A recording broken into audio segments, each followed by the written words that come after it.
Bienvenido a Ser Historia. Hola, ¿qué tal? Saludos a todos. José Manuel Galán es investigador del Consejo Superior de Investigaciones Científicas y desde hace varios años, ahora él nos contará con más detalle cuántos, dirige el proyecto Yehuti, en esta ocasión con la ayuda de la Fundación Caja Madrid. ¿Cómo nace la idea de realizar el proyecto Yehuti aquí en Dra el Naga, una de las necrópolis más importantes de Luxor, en Egipto? Bueno, pues empezó hace unos 10 años aproximadamente, cuando yo tomé posesión de mi plaza de investigador en el CSIC y vine a Luxor buscando un proyecto que satisficiera de algún modo mis inquietudes como investigador y a la vez pudiera tener repercusión social, mediática suficiente como para crear alrededor de él pues un grupo de investigación en egiptología, ¿no?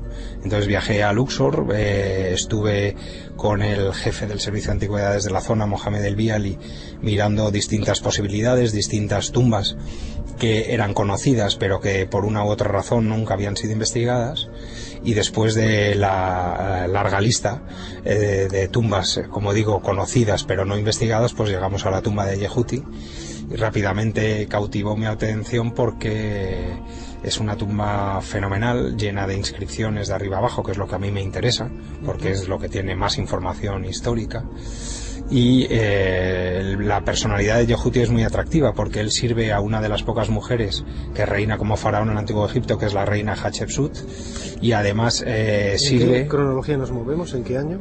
Estamos en torno al año 1500 a.C. o 1480 a.C., es decir, el siglo XV a.C., ¿no? Y Yehuti fue el ministro de Hacienda y el supervisor de los artesanos de la reina, un poco el que controlaba los metales, ¿no?, que llegaban de Nubia, las piedras preciosas que llegaban del Sinaí, y como supervisor del tesoro luego era el que también dirigía pues a los que fundían y trabajaban el metal para cubrir los obeliscos de la reina en Karnak, o los que tallaban con madera de cedro del Líbano la barca sagrada de Amón, ¿no? Era un personaje importante.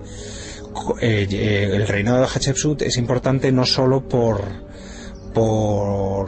porque es una mujer la que gobierna, sino porque es cuando Egipto empieza a abrirse al exterior y empieza a tener relaciones comerciales, políticas, culturales con las tierras vecinas de una forma regular. Y sobre todo se caracteriza por una expedición comercial que dirige la reina al país del Punt, que es la actual Eritrea, donde están esos piratas espantosos, ¿no?, que asaltan barcos españoles. Pues en el año 1500 a.C. era el lugar que servía a los egipcios para aprovisionarse de pieles de pantera, colmillos de elefante, oro o incienso, mirra, ¿no?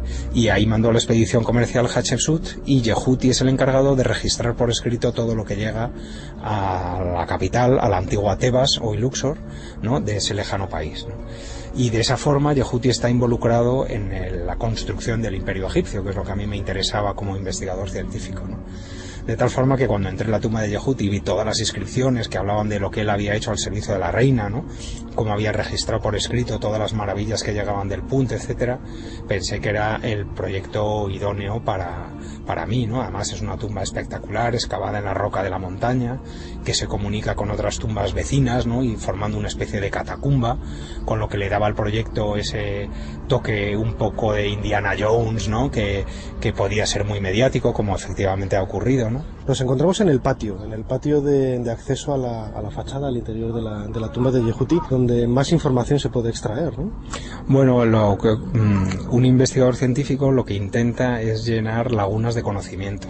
Y curiosamente los egiptólogos que han trabajado en el siglo XIX y XX en tumbas tebanas se sentían tan atraídos por la decoración interior de los monumentos que nunca prestaron atención a la entrada, a los patios de entrada a esos monumentos funerarios, ¿no? Entonces nosotros quisimos llenar ese hueco, esa laguna de conocimiento, y empezamos a excavar en el exterior. Lo hicimos durante 5 años hasta sacar a la luz todo el patio de Yehuti, que resultó ser de unas dimensiones extraordinarias, y durante esos 5 años pues tuvimos la suerte de tropezarnos con hallazgos importantes, ¿no? Sobre todo nuestro objetivo era sacar a la luz por primera vez un patio de época de Hatshepsut y documentarlo correctamente, ¿no? Uno de ellos está precisamente ahora en exposición en el Museo de Luxor, aquí en Luxor, y es la famosa tablilla tablilla del aprendiz, ¿no? ¿En qué consiste? ¿Qué singularidades tiene? Bueno, excavando los patios de entrada a las tumbas, teníamos 5 metros de rubio, de tierra, de piedras, encima de los patios. Por eso la excavación nos llevó 5 años, ¿no? Y como decía antes, lo interesante es que en ese proceso nos tropezamos con objetos muy interesantes. La tabla del aprendiz tal vez sea el más importante, ¿no? Es una especie de pizarrín de escuela de madera cubierta con una fina capa de estuco que utilizaban los antiguos egipcios para escribir y dibujar. Como luego lo borraban con agua y un trapo y lo podían reutilizar sucesivamente. En nuestro caso, el pizarrín que conseguimos reconstruir, porque realmente lo hayamos roto en pedazos, los pedazos esparcidos por todo el terreno, cuando lo reconstruimos y juntamos las piedras del puzzle, descubrimos que en una de las caras se había hecho un ejercicio de escritura y un ejercicio de dibujo.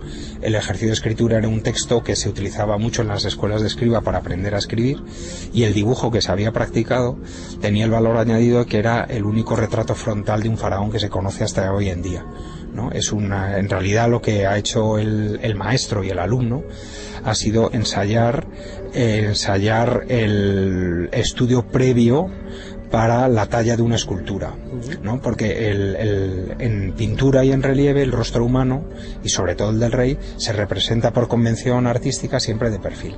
En muy pocos casos se representa el rostro de frente, y desde luego nunca el faraón, ¿no? Sin embargo, cuando el escultor va a tallar una escultura es cuando tiene que enfrentarse al rostro de frente, inevitablemente, ¿no? Entonces, al encontrarnos el dibujo del faraón de frente, por eso nosotros podemos deducir que se trata del estudio previo a una escultura, ¿no? Además, en el patio se ha reutilizado en varias ocasiones, y a pocos metros de donde nos encontramos está la concavidad donde ha aparecido hace poquitos años otra de las joyas del proyecto de Yehuti, ¿no? El sarcófago de Iker, que pertenece a un periodo de la historia de Egipto muy anterior a la... Claro, lo bonito de excavar en el patio ha sido que en muy poco espacio de terreno podemos hacer la secuencia de la necrópolis desde el año 1500 a.C. hasta el año, yendo hacia atrás en el tiempo, hasta el año 1200, ¿no? Entonces, encima del patio de Yehuti nos hemos encontrado ataúdes de época más tardía, como la Dama Blanca, que es del año 1000, y el patio de Yehuti es del año 1500, y debajo del patio de Yehuti el ataúd de Iker, que es del año 2000 antes de Cristo, ¿no? O sea, a medida que vamos avanzando, a medida que vamos bajando, vamos, digamos, retrocediendo en el tiempo. Y la sorpresa, como dices tú, fue que debajo del patio de Yehuti encontramos la necrópolis de época anterior, 500 años antes, y encontramos un ataúd maravilloso perteneciente a un guerrero, a un arquero que se llamaba Iker. Encontramos el ataúd pintado con colores muy vivos todavía, a pesar de que había sufrido corrientes de agua. Junto al ataúd había un conjunto de 5 flechas que todavía conservamos las plumitas en la parte de atrás, y dentro del ataúd estaba el individuo envuelto en un cartonaje muy vistoso con 3 arcos y 2 bastones de mando. Y luego, cuando estudiamos los huesos, descubrimos que muy probablemente era de origen nubio, que era uno de esos guerreros tal vez que participó en la unificación de Egipto allá por el año 2000 a.C., ¿no? Fue, como dices, un hallazgo importante, ¿no? Los que nos están oyendo, si visitan la página excavacionegipto.com, ahí podrán encontrar muchas de las fotografías de los objetos que estamos comentando con José Manuel Galán, director del proyecto Yehuti, aquí in situ en el propio patio de la tumba. Y si te parece, José Manuel, y nos das permiso, nos acercamos un momento a la fachada, a comenzar a visitar un poco por dentro la tumba de Yehuti. Muy bien, adelante.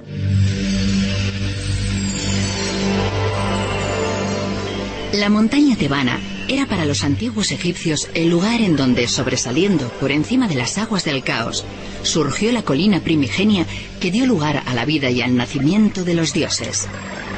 Esta colina, ubicada hoy en la orilla oeste de Luxor, alberga una de las mayores necrópolis del mundo, que fue empleada durante casi 3000 años por los antiguos egipcios para excavar en sus entrañas miles de tumbas de reyes, reinas, nobles, artesanos o sacerdotes.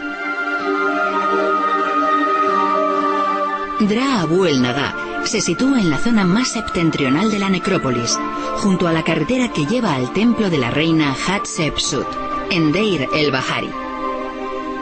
Aquí se hicieron enterrar algunos de los nobles más importantes del Imperio Nuevo, hacia el 1500 a.C., cuyas tumbas fueron reutilizadas una y otra vez hasta prácticamente la época grecorromana, hace unos 2000 años.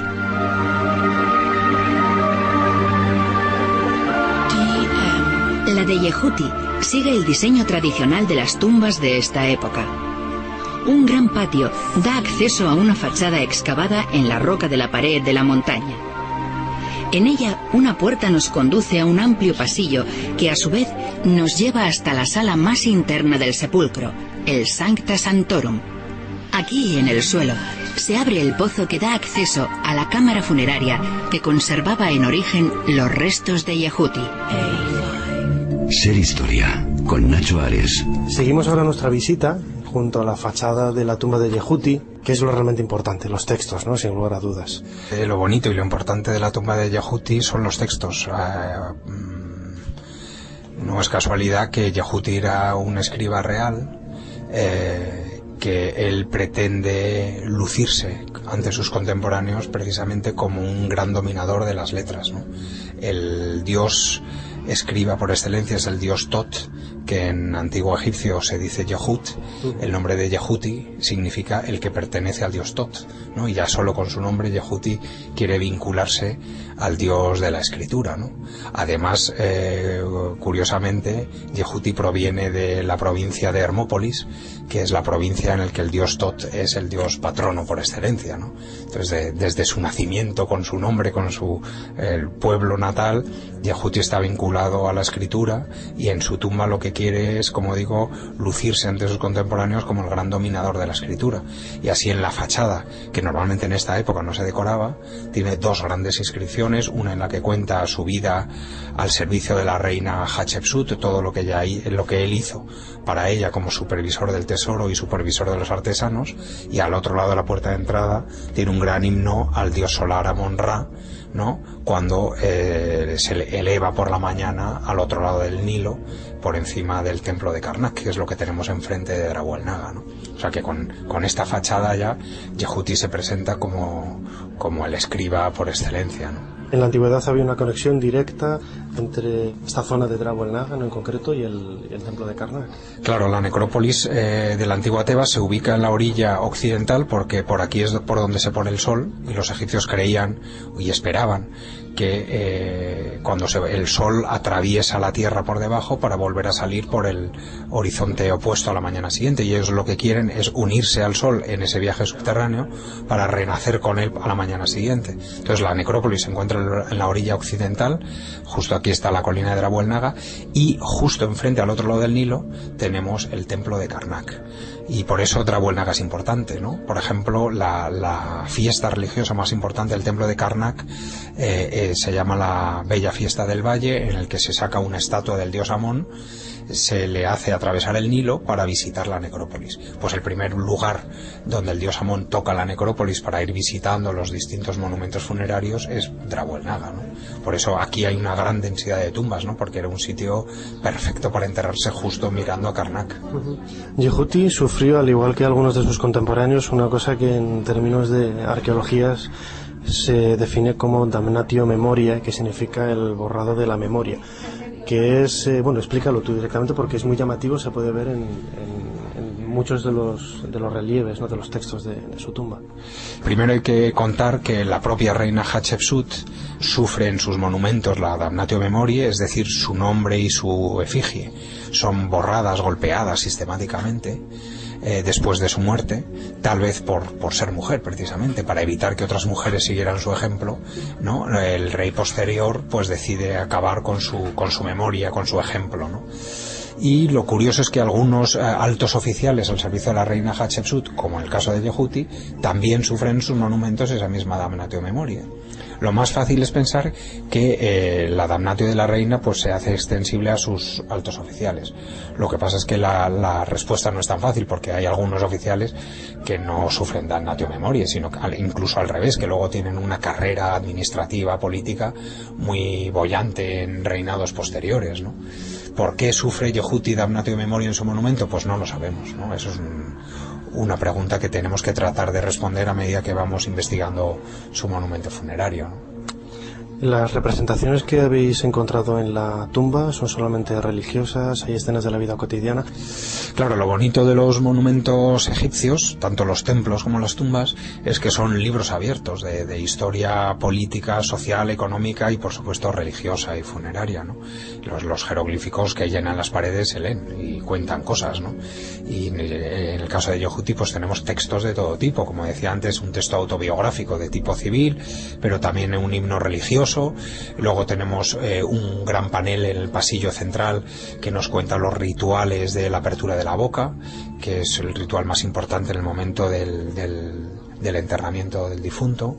Luego tenemos escenas de banquete donde Yehuti aparece disfrutando de una mesa de ofrendas con su padre, su madre y sus hermanas, ¿no? O hay otra escena de caza en el desierto, ¿no? Es decir, que las paredes están llenas de escenas y descripciones que nos hablan de muy diversas cosas, ¿no?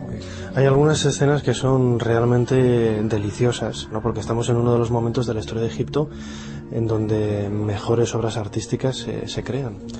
Uno tiene la sensación cuando ve la tumba de Yehuti es que aquí han trabajado efectivamente los mejores artistas, ¿no? Y claro, pensando que él es supervisor del tesoro y supervisor de los artesanos, uno tiene la sospecha de que Yehuti desvió hacia su tumba no solo parte del dinero de la reina Hatshepsut, sino también a sus artistas, ¿no? Y casi se puede percibir como que aquí trabajan los mismos artistas que estaban decorando el templo funerario de la reina en Deir el-Bahari, ¿no? Como tú bien dices, por ejemplo, junto a las dos grandes inscripciones de la fachada hay un gran panel funerario donde aparece Yehuti detrás de una mesa de ofrendas y esperando la llegada de dos sacerdotes, por ejemplo. Uno le trae lino, otro le trae ungüentos, y detrás de ellos un maravilloso arpista sentado en el suelo con su tripita de bonachona, la cabeza del arpa reproduciendo una cabeza humana, y detrás de él dos mujeres que están tocando unos sistros, y que la letra de la canción que le están dedicando a Yehuti está escrita encima de sus cabezas, ¿no? O sea que la tumba no tiene desperdicio, ¿no? Allá donde mires hay detalles tanto desde el punto de vista plástico como desde el punto de vista literario de la escritura, ¿no? Bueno, pues si te parece vamos a dar un paso adelante y vamos a adentrarnos en lo que sería propiamente de la tumba, pero tú lo llamas también templo. Ahora nos explicas un poco por qué este cambio de denominación.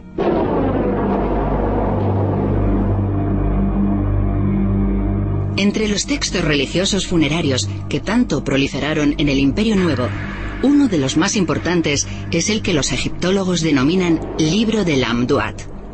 En él se describe con minuciosidad el itinerario del dios Sol a través de las 12 horas de la noche, cada una correspondiente a una de las 12 partes en las que se dividía el inframundo.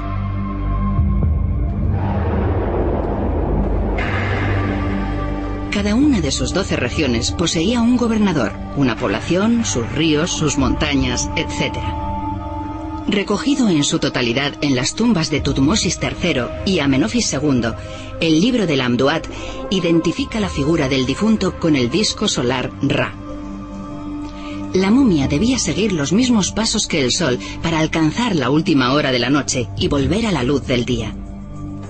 Pasado 12 horas después, todo volvía a su tenebroso comienzo.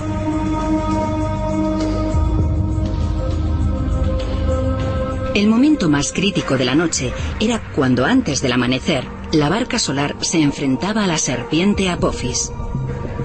Después de una batalla feroz, Ra conseguía vencer a las fuerzas del mal y continuar así su camino por el firmamento estrellado de la diosa Nut, diosa que le daba a luz en cada amanecer.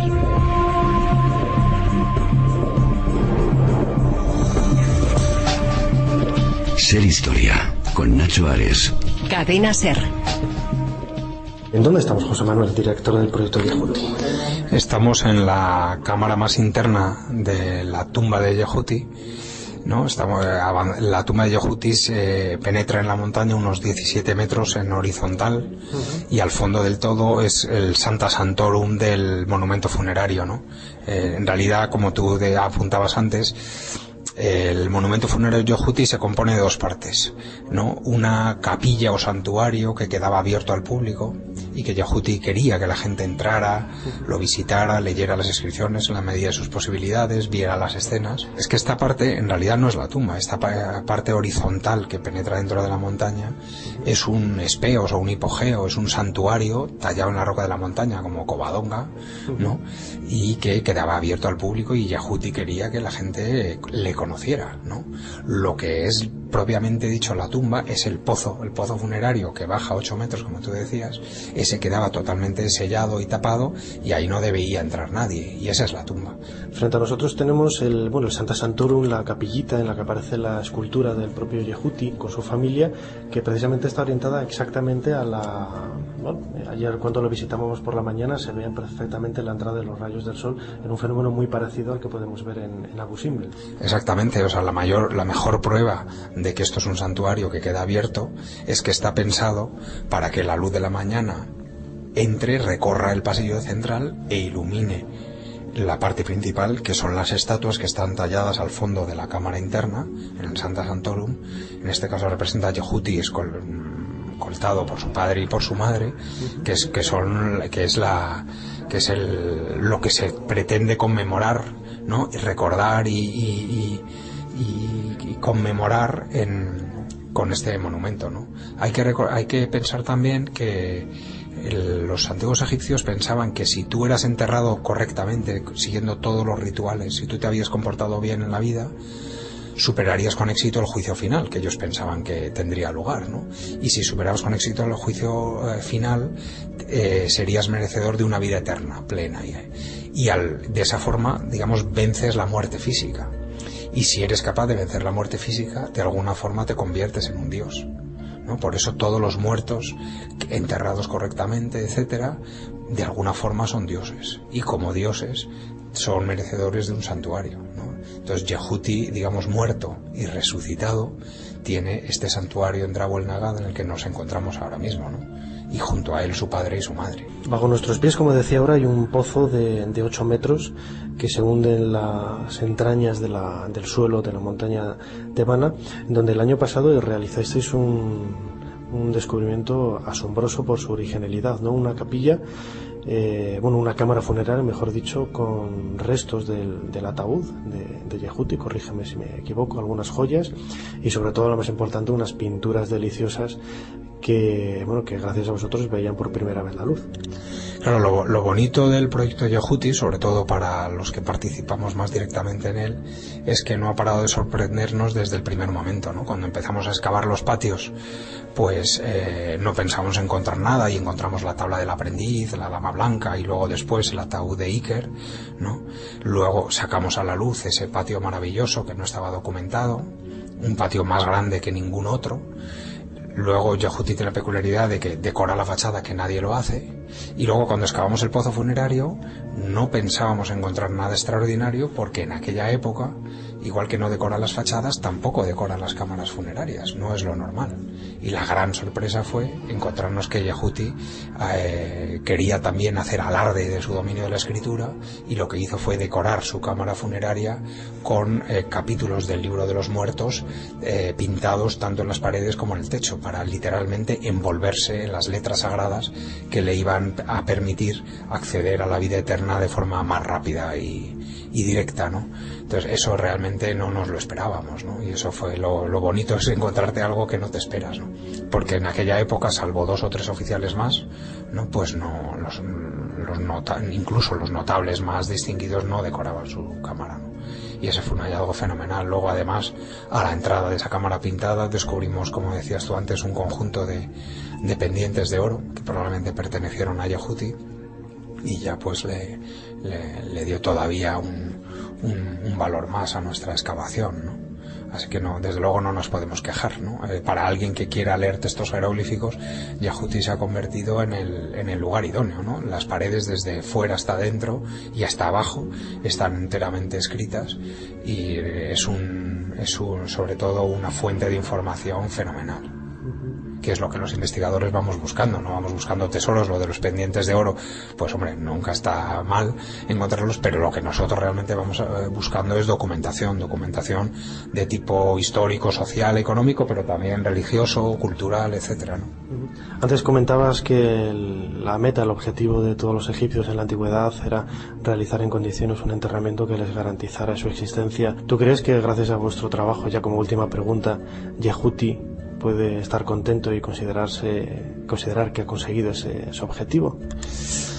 Bueno, nosotros estamos contentos porque el pobre Yehuti, aunque a lo mejor luego era un cretino, eso nunca se sabe, uno tiende a idealizar a los antiguos y sobre todo si les dedica a uno tanto esfuerzo como nosotros, pero no sabemos realmente cómo era Yehuti personalmente, ¿no? Pero bueno, lo interesante es que el Yehuti, fuera buena persona, mala persona, etcétera, pues sufre la damnatio memoriae que comentábamos antes. Su nombre se borró sistemáticamente y quedó olvidado, y por tanto pierde sus aspiraciones de vida eterna, ¿no? La vida eterna va ligada al recuerdo. Y el pobre Yehuti pues había sido olvidado y por tanto apartado de lo que él más ansiaba, que era la vida eterna. Nosotros, al entrar aquí, investigar su tumba, restaurarla, ¿no?, y publicitarla como lo hacemos, de alguna forma le estamos dando lo que él tan ansiaba, que era el recuerdo y por tanto la vida eterna, ¿no? Muchas veces uno también nos pregunta, bueno, ¿estáis de alguna forma, digamos, violando la paz de Yehuti? ¿No? Nosotros no, lo que hacemos precisamente es lo contrario, y lo que él quería es devolverle el recuerdo, devolverle su dignidad y así darle vida eterna, ¿no? Y eso creo que lo estamos consiguiendo, y es una parte bonita del trabajo, ¿no? De hecho, los antiguos egipcios, desde época de las pirámides ya, solían grabar una inscripción en la tumba diciendo: bienvenidos todos los bien intencionados que quieran recordar el nombre del propietario, su familia, y hacer ofrendas, pero malditos los que vengan con malas intenciones. Nosotros, desde luego, con mejores intenciones no podemos venir, ¿no? José Manuel Galán, director del proyecto Yehuti, investigador del Consejo Superior de Investigaciones Científicas, y gracias también a la Fundación Caja Madrid. Muchísimas gracias por compartir con nosotros en este caso, tu pasión por la arqueología. Bueno, gracias a todos vosotros y hasta otra ocasión. Las piedras preciosas que llegaban del Sinaí, y como supervisor del tesoro luego era el que también dirigía pues a los que fundían y trabajaban el metal para cubrir los obeliscos de la reina en Karnak, o los que tallaban con madera de cedro del Líbano la barca sagrada de Amón, ¿no? Era un personaje importante. El reinado de Hatshepsut es importante no solo porque es una mujer la que gobierna, sino porque es cuando Egipto empieza a abrirse al exterior y empieza a tener relaciones comerciales, políticas, culturales con las tierras vecinas de una forma regular.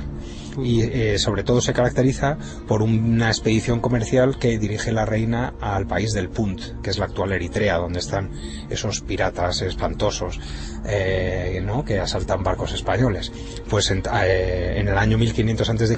era el lugar que servía a los egipcios para aprovisionarse de pieles de pantera, colmillos de elefante, oro o incienso, mirra, ¿no? Y ahí mandó la expedición comercial Hatshepsut, y Yehuti es el encargado de registrar por escrito todo lo que llega a la capital, a la antigua Tebas, hoy Luxor, ¿no?, de ese lejano país, ¿no? Y de esa forma Yehuti está involucrado en... Bienvenido a Ser Historia. Hola, ¿qué tal? Saludos a todos. José Manuel Galán es investigador del Consejo Superior de Investigaciones Científicas, y desde hace varios años, ahora él nos contará con más detalle cuántos, dirige el proyecto Yehuti, en esta ocasión con la ayuda de la Fundación Caja Madrid. ¿Cómo nace la idea de realizar el proyecto Yehuti aquí en Drab el Naga, una de las necrópolis más importantes de Luxor, en Egipto? Bueno, pues empezó hace unos 10 años aproximadamente, cuando yo tomé posesión de mi plaza de investigador en el CSIC, y vine a Luxor buscando un proyecto que satisficiera de algún modo. Es una tumba fenomenal, llena de inscripciones de arriba abajo, que es lo que a mí me interesa, porque es lo que tiene más información histórica. Y la personalidad de Yehuti es muy atractiva, porque él sirve a una de las pocas mujeres que reina como faraón en el Antiguo Egipto, que es la reina Hatshepsut, y además sirve... ¿En qué cronología nos movemos? ¿En qué año? Estamos en torno al año 1500 a.C., 1480 a.C., es decir, el siglo XV a.C., ¿no? Y Yehuti fue el ministro de Hacienda y el supervisor de los artesanos de la reina, un poco el que controlaba los metales, ¿no? Que llegaban de Nubia, mis inquietudes como investigador, y a la vez pudiera tener repercusión social, mediática suficiente como para crear alrededor de él pues un grupo de investigación en egiptología, ¿no?